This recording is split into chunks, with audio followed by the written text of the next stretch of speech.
I don't know what this narration is all about, but probably. I mean, during the Revolutionary War, they even had, you heard of Benedict Arnold? No, they had ship battles during the Revolutionary War on the lake here. And on the other side of the lake in New York, there's a fort called Fort Ticonderoga that was a British fort that the Americans captured from them during the Revolutionary War. Haven't been there since I was a kid either.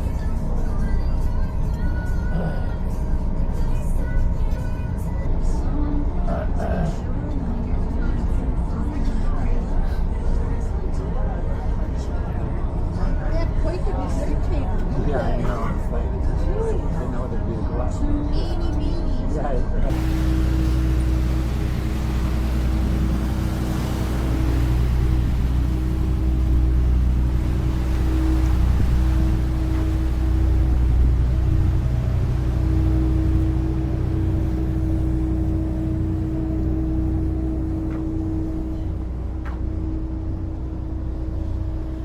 If you look off to the right, you will see that the lake narrows to the south.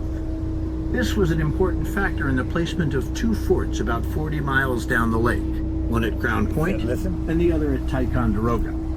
These locations gave the gunners in the forts a commanding view of the narrows of the lake, and they could control boat movement from both the north and the south. It was the idea of the British that if they could control these forts, they would have control of Lake Champlain, thereby cutting off the colonies from the rest of the country.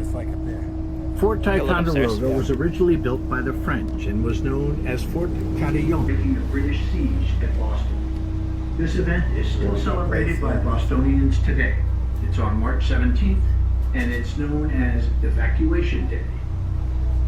General Henry Knox was in command, and a very famous fort bears his name today, Fort Knox, where the U.S. supply of gold is stored. That fort is located in Kentucky. That's the dam. I know it's okay.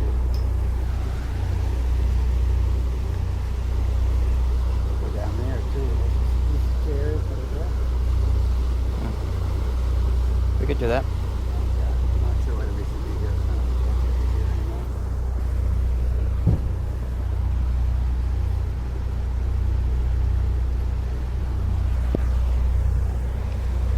To the right, you will see a large rock rising from the surface of the lake. This rock is called Rock Dunder.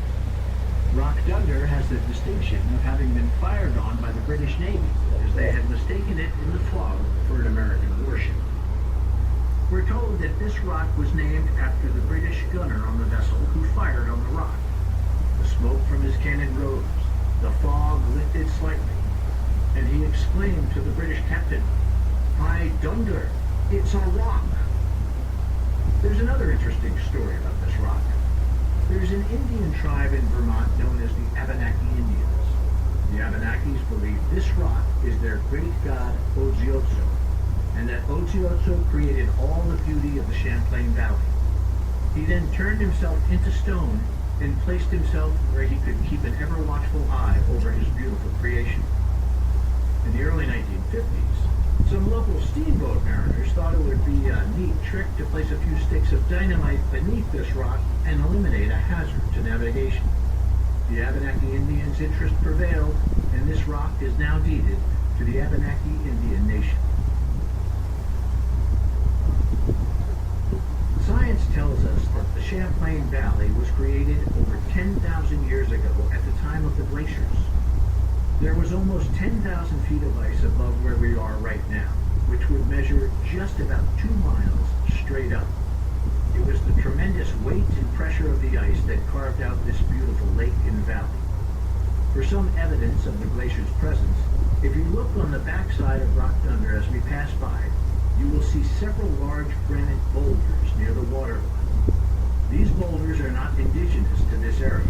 In fact, they are more commonly found in Massachusetts or Connecticut. However, these boulders were deposited on the backside of Rock Dunder as the glaciers receded to the north.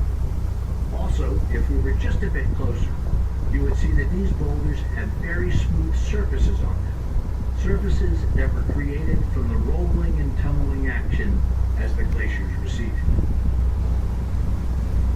Many people believe that the area of land coming up on the right is another island. This is actually the northern end of the Shelburne Peninsula, known as Shelburne Point. Shelburne Point, together with the area of land straight ahead known as Red Rocks Point, form the mouth of Shelburne Bay. Shelburne Bay is a hot spot for many pleasure boaters during the summer months.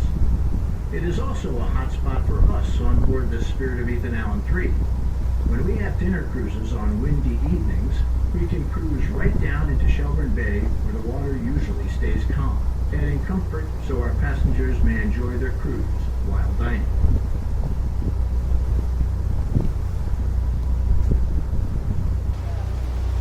The area of land coming up ahead and to your left is Red Rocks Point. Behind the point, there is another park for you to enjoy known as Red Rocks Park.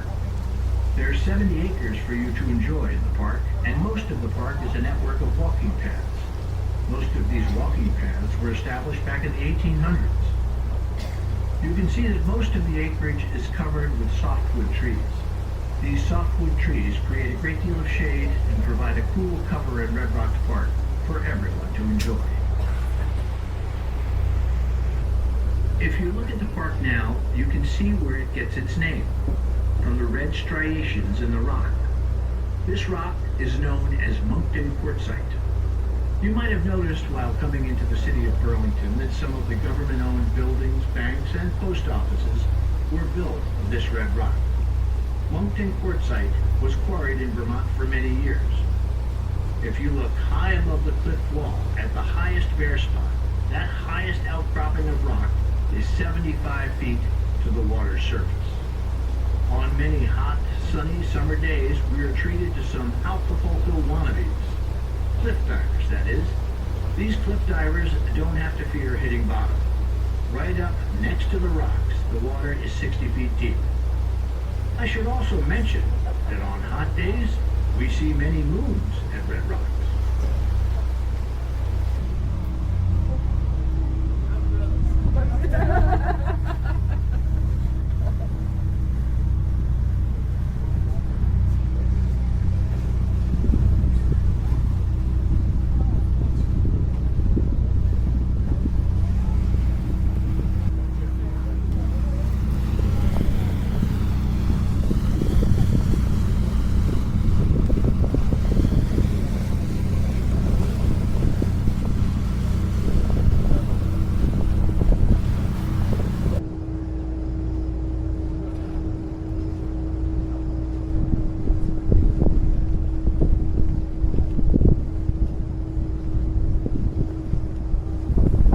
Probably the most often asked question on board the Spirit would be, how's the fishing in Lake Champlain?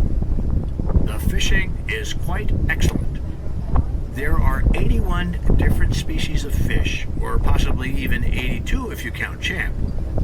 A few of the more popular varieties for the fishermen are Atlantic landlocked salmon, northern pike, walleye pike, perch, pickerel, steelhead, lake trout, bull and channel catfish, and a fair number of large and smallmouth bass, particularly the smallmouth variety.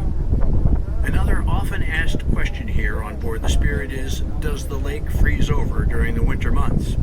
Indeed, it does. And when it does, it affords us a great many wintertime activities.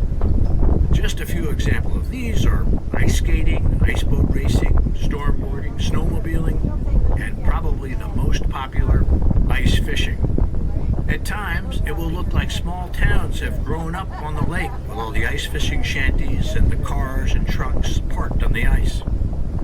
If any of you have seen the movie Grumpy Old Men, that's exactly what it looks like out here during the winter months.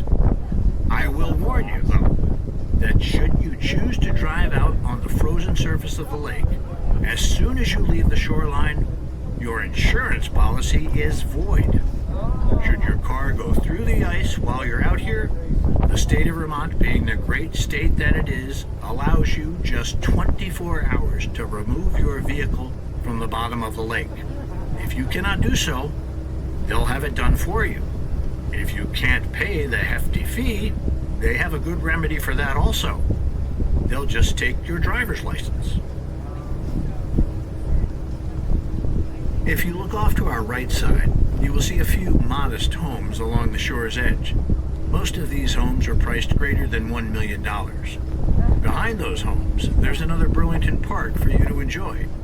This one is known as Oakledge Park, where they offer an accessible treehouse, volleyball, tennis, bocce courts, and even 2 small pavilions. Oakledge Park marks the start of the Burlington Bike Path. The bike path extends 14 miles north, mostly along the lake's shoreline up to the Winooski River, and then up the old railway causeway in Mallett's Bay. Incidentally, Winooski is an Indian name meaning onion.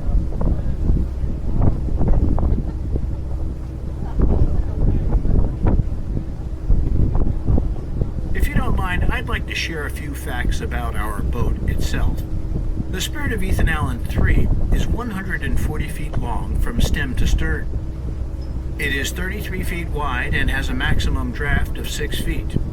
It is propelled through the water by 2 44-inch diameter propellers, and these propellers are turned by 2 6-cylinder Tier 3 Caterpillar C18 engines rated at 750 horsepower each. The Spirit 3 has a maximum passenger carrying capability of 363. The Spirit 3 was built in Salisbury, Maryland by Chesapeake Shipbuilding in 1997. To bring the Spirit of Ethan Allen into Lake Champlain, the 2 top decks had to be cut off. The ship is 43 feet high and it had to get under 17-foot tall bridges. It took 28 days to take the boat apart and 6 months to put it back together. To the left of these condos beyond the trees, you should see a small building with a double row of windows near the shore's edge. This was once Blodgett Manufacturing. You may have had an opportunity to enjoy a pizza while dining at a restaurant. Chances are that it was baked in a Blodgett oven. These ovens, along with a wide variety of other commercial kitchen products, are shipped worldwide. So the next time you're at your favorite pizzeria that isn't cooking with wood, glance over behind the counter at the oven door and see if it has the name Blodgett on it. Today, the old Blodgett factory is called Hula, an incubator for startup companies. Directly behind the old Blodgett building, you'll see a long rectangular brick building with a tall brick smokestack. For many years, this was the General Electric Lakeside division, although it has since been acquired by General Dynamics. General Dynamics is an armaments plant where they used to build the famous, or maybe I should say the infamous, Vulcan Gatling gun that was instrumental during many wars. The Gatling gun had a capability of rattling off 4,000 rounds per minute. Today, they no longer build weapons at this plant, but instead, it is home to many small businesses. Directly ahead and to the right, you should see the Queen City, Burlington, Vermont. If you look up at the skyline of Burlington and look to the right of the cluster of buildings, up on the hillside, you should see a tall tower with a white superstructure and a gold ball on top. This is the Ira Allen Chapel, located at the University of Vermont. Ira Allen and his brother Ethan owned a large land company that was named after the Winooski River. It was known as the Onion River Land Company, and in 1791, Ira Allen donated all the land that the university lies on today. If you look closer to the shore from the Ira Allen Tower, you will see a large gray building. I mention this building because, at 11 stories tall, it is the tallest building in Vermont. 11 stories. That's Vermont's version of a skyscraper. To the left of that building, you will see another large rectangular brick building. This one also looks as though it has a gold ball on top, although it does not. That gold ball belongs to City Hall. This building was known as the Hotel Vermont. All of the visiting dignitaries of the area and all the government officials would stay at the old hotel, which was one of the finest around. In fact, several United States presidents stayed there. If you look up into the city of Burlington, you will see a pyramid roof building. That's the old Masonic Temple. To the left of the Masonic Temple, the more modern-looking buildings you see are bank buildings. In fact, Burlington, Vermont is the banking capital of Vermont, but not the state capital. That distinction belongs to Montpelier, 40 miles to our southeast. In fact, Montpelier is the smallest state capital in America. To the left of us, you will see the Burlington Breakwater. To the left of the breakwater are a couple of those large yellow buoys placed by the Vermont Underwater Historic Preserve. These buoys mark the bow and the stern of a wreck known as the General Butler. The General Butler was a large sailing cargo vessel. She had a full load of marble on board.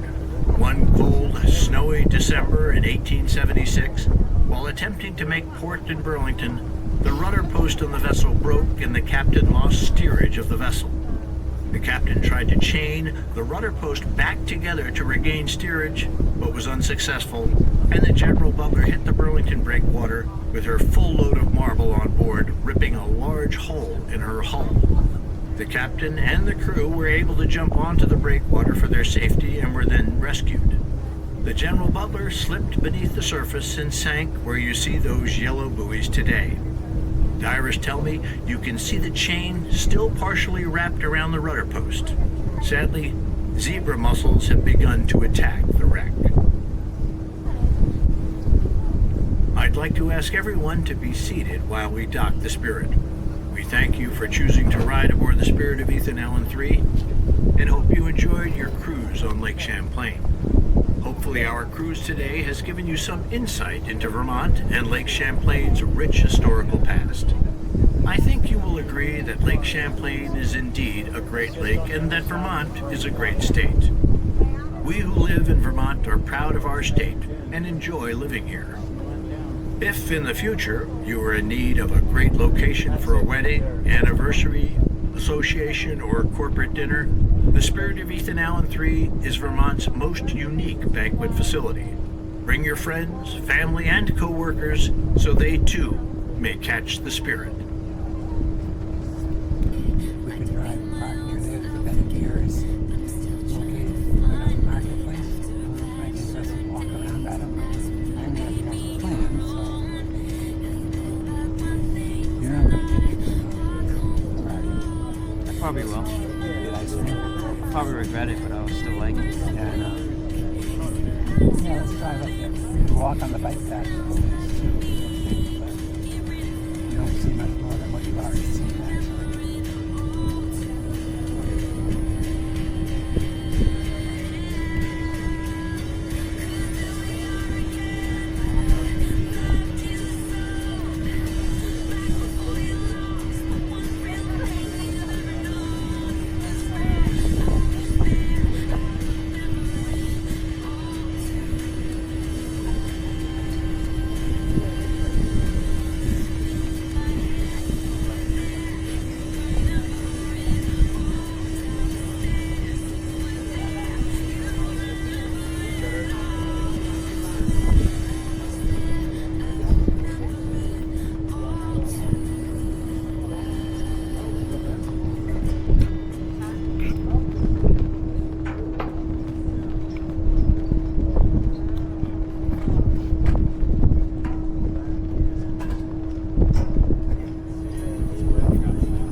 Well, you gotta remember that the doors on one side.